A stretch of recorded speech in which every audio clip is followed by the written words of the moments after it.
안녕하세요. 지식 내비게이션입니다. 영상 시작에 앞서서 구독과 좋아요, 알림 설정을 해주신다면 더 좋은 영상으로 보답하겠습니다. 이번 영상에서는 정도전이 갑자기 왜 조선이 건국된 지 얼마 안 된 시점에서 요동정벌을 추진했는지에 대해서 알아보도록 하겠습니다. 결론부터 단도직입적으로 말씀드리자면 정도전의 요동정벌 추진은 정도전 본인이 정치적으로 입지가 불안해지자 꺼내든 국면 전환용 카드에 가까웠다고 할 수 있습니다. 정도전이 요동정벌을 추진한 것은 이성계의 다섯째 아들 이방원이 명나라의 사신으로 다녀온 뒤 얼마 안 된 1396년이었습니다. 1395년 명나라의 황제였던 홍무제 주원장은 표전문을 트집 잡아 그 표현이 불손하다며 당시 사신으로 간 정총을 억류했는데요. 표전문이란 중국 황제에게 올리는 표문과 황태후, 황후, 황태자에게 올리는 전문을 합쳐서 부른 외교 문서를 일컫는 것으로 명나라는 이 표전문을 트집 잡아서 문제 제기를 한 것입니다. 이는 바로 전해의 사신으로 간 이방원에게 대한 태도와는 너무도 대조적인 태도였던지라 조선으로서는 당황스러울 수밖에 없었을 것입니다. 사실 주원장은 자신들을 위해 목숨을 바친 개국 공신들을 대대적으로 숙청했고 심지어는 문자 하나하나를 트집 잡아 죽일 만큼 황권 강화에 병적으로 집착하던 황제였던 것을 생각하면 이 일은 그리 놀라울 일은 아니기는 합니다. 그러나 문제는 조선이 그런 주원장의 성향을 잘 파악하지 못했다는 것이겠지요. 이에 조선은 이듬해 정월에 판문화부사 유구와 한성부윤 정신에 그리고 김약항 등을 사신으로 다시 파견했는데 또 표문을 문제 삼아서 이들을 억류하면서 표전문을 지은 사람을 보내라고 했는데요. 문제는 이 표전문을 지은 사람 중 한 사람이 다름 아닌 정도전이었다는 것입니다. 정확히 말하자면 이 표문의 초안을 기한한 사람은 정탁이었고 전문을 기한한 사람은 김약항이었으며 정도전은 표문을 교정하는 역할을 했는데 정탁은 아프다면서 사신으로 가는 것을 피했고 정도전은 조정의 1인자라는 것 때문에 사신으로 가는 것을 꺼렸습니다. 결국 김약항만 사신으로 갔다가 명예 억류된 것이지요. 그리고 명나라는 정탁과 정도전을 보낼 것을 요구했는데요. 당연히 이성계는 그 요구를 무시했지만 명나라는 계속해서 정도전을 보낼 것을 요구했습니다. 이쯤 되면 명나라의 타겟은 누가 봐도 정도전임이 명백했습니다. 특히나 이게 노골적이 된 것이 권근의 사신 파견이었습니다. 안 그래도 명나라가 정도전을 보내라고 요구하자 이성계는 난감한 상태였는데요.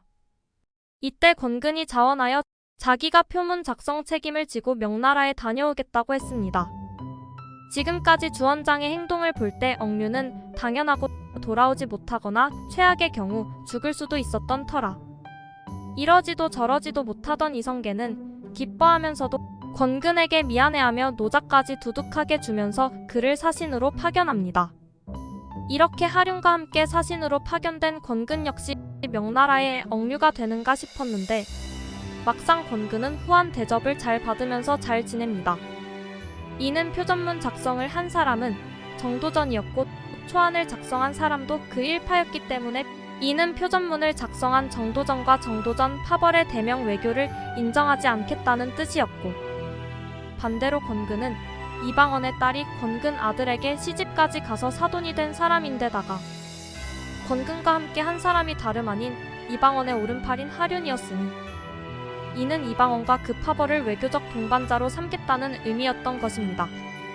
여기에 귀환전 아련에서 주원장은 귀환 선물로 옷을 하사하면서 그 옷을 입고 오라고 분부했는데 문제는 하필이면 당시의 조선에서 신덕왕후가 사망하는 바람에 국상기간이었던 것입니다.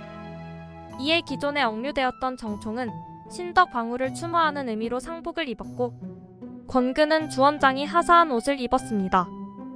그러자 주원장은 분노하면서 권근을 제외한 다른 사람들은 모두 귀환을 취소시키고 권근만 귀환시킵니다. 게다가 그것도 모자라 정총과 김약항 등을 처형시키기까지 했으니 이는 아무리 명나라가 상국이었다고 해도 선을 넘어도 한참 넘은 행동이었던 것입니다. 이러한 상황에서 혼자 살아 돌아온 권근은 결국 탄핵되었고 결국 명과의 전면전은 불가피하다는 여론으로 흘러가게 됩니다. 자신 때문에 명나라가 도넘은 짓을 했다는 것을 잘 알았던 정도전 역시 명과의 전면전을 선택했고 결국 요동정벌이라는 카드를 꺼내듭니다. 그런데 잘 아시는 대로 조선이라는 나라는 애초에 태조인 이성계부터가 요동정벌에 반대해 선택한 위화도 회군에서부터 시작해 건국한 나라였습니다. 게다가 그 이성계가 이끌던 요동정벌군이 5만의 군사였는데 이 병력은 그때 고려가 모든 국력을 총동원한 병력이었습니다. 그런데 그때 명나라가 북원을 정벌하기 위해 동원한 군사만 15만이었고 명나라는 그때 더 많은 병력을 동원할 능력이 얼마든지 있었습니다. 당시 북원까지 완전히 멸망시키고 강성한 국력을 자랑하던 명나라의 대군을 조선이 당해낼 재간이 있었을까요? 저는 아니라고 봅니다. 그렇다면 대체 왜 이 시점에서 무리한 요동정벌이라는 선택지를 꺼냈을까요? 불과 10여 년 전에 요동정벌에 반대해서 회군을 한왕을 모시는 재상이 말입니다. 게다가 그 왕 역시 그 재상을 적극적으로 지원해 주었고요. 아마 많은 분들이 생각하셨겠지만 결국 이는 정치적인 목적이 다분한 카드였다고 봅니다. 안 그래도 애초에 정도전은 사병혁파를 추진하던 사람이었는데 요동정벌은 사병혁파를 추진하기에 더없이 좋은 명분이기도 하니 말이지요.